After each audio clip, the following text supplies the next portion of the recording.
Hey guys, Wyduck here. This time with Game 2 of a Best of 5 series from the ASUS Republic of Gamers 2013 Summer Edition. And here on Derelict Watcher, spawning in the bottom left as the blue Zerg, we've got Team Millennium's Goswser.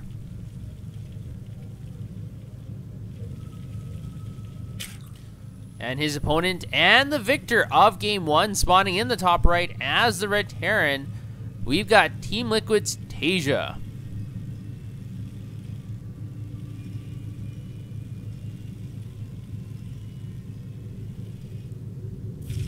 And with that one game advantage, Taeja is obviously ahead and he's going to have a lot of momentum. Goswser is going to have to try and break the riddle of Taeja. It'll be interesting to see what he's going to go for, as Goswser went for a very unique roach timing. He actually put his third hatchery very close to Taeja's base, and unfortunately Taeja was able to spot it and was able to deflect the initial attack, and Goswser was behind after his initial attack failed, and Taeja easily won the game from that point. Taeja is going to be opening up with the barracks at the ramp. Goswser will be opening up with hatchery first at his natural.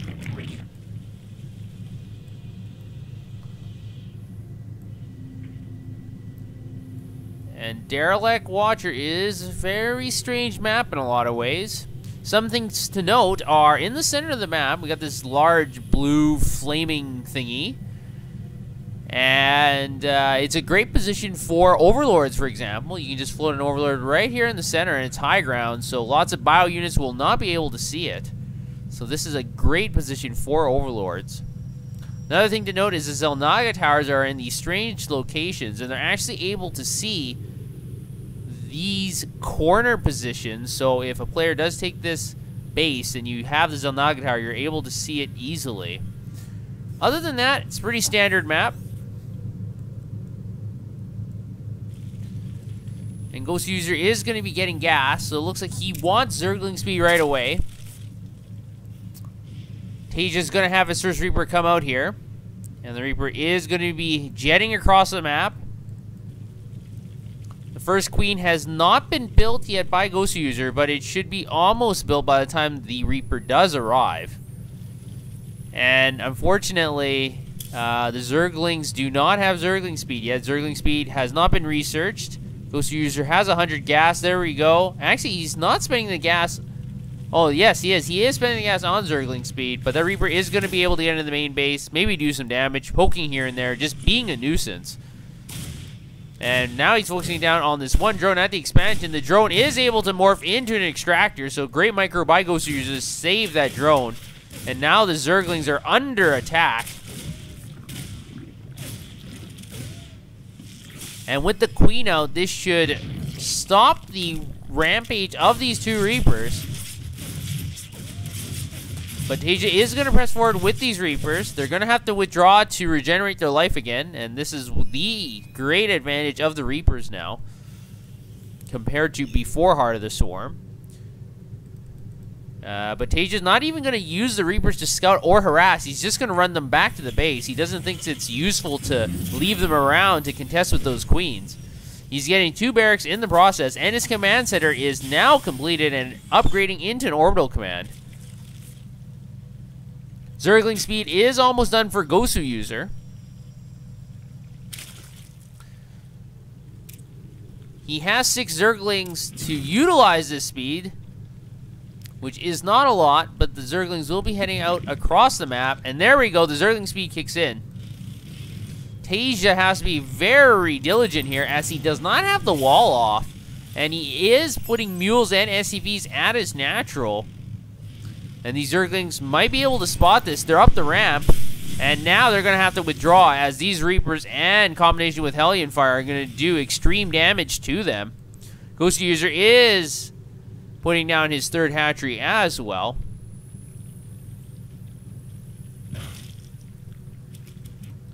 Zerg players generally need an extra base over their opponent to be successful, and this is no different. And at least this time, this hatchery is not down here near Taeja's base. as that did not work out the previous game.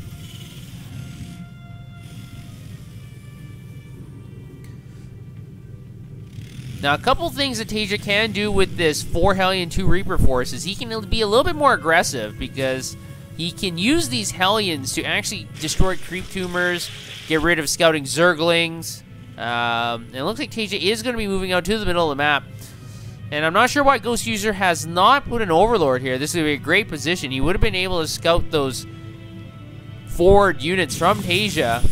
And now the Queens are going to be shooting their spines and putting down more and more creep tumors. And Taeja is going to have to back off just for a little bit. He'll go in for another poke here, able to destroy 1 creep tumor.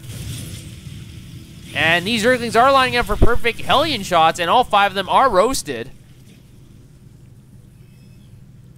Not a big loss, but whenever you lose units, that's not a good thing for you. So Taeja is going to be ahead slightly. And these 4 Hellions and 2 Reapers are poking in here again. And generally, you're not going to try to actually destroy the Queens with these Hellions and Reapers, simply because they won't do a lot of damage. All you want to do, or the main thing you want to do, is stop these creep tumors from expanding. And that's what Taeja's been doing. And now one of the Queens is off the creep, able to pop 1 Queen, so great bonus for Taeja. And now another Queen is off the creep, taking significant damage. Two of the creep tumors are able to finish, but this Queen is going to go down again. So 2 Queens down at the loss of 1 Hellion. I don't think that's a very good trade for Goswser, but Taeja's probably pretty satisfied, and now he's going to march on the creep. And he's got a huge Marine and Marauder force with a medevac behind this. And Taeja is going to be pressing his advantage. The upgrades are going to be slightly in favor of Goswser, as he has already started 1-1, and Taeja does not have 1-1 completed yet.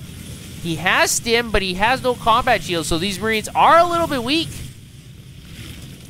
And the Spire is going up in the back for Goswser, but is he going to be able to utilize it, as the Marines are streaming here with Stim? They're up the ramp, able to fire down on all these Zerglings. Zerglings trying to get all the shots on, but the Hellions line of fire is able to roast and do a lot of splash damage, and now the drones are under attack. And this hatchery is also under bombardment. Now the drones are going to have to run away. The Spire is spotted immediately, and is focusing firing down on this hatchery. This hatchery is going to pop.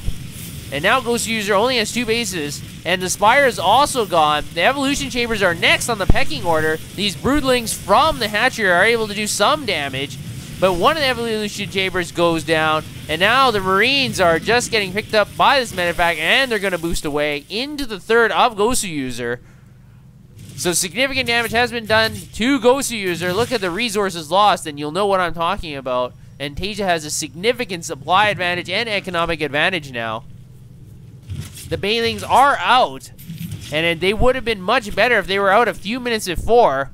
But unfortunately, Goswser was just a few steps behind in that regard, and now he's massively behind overall.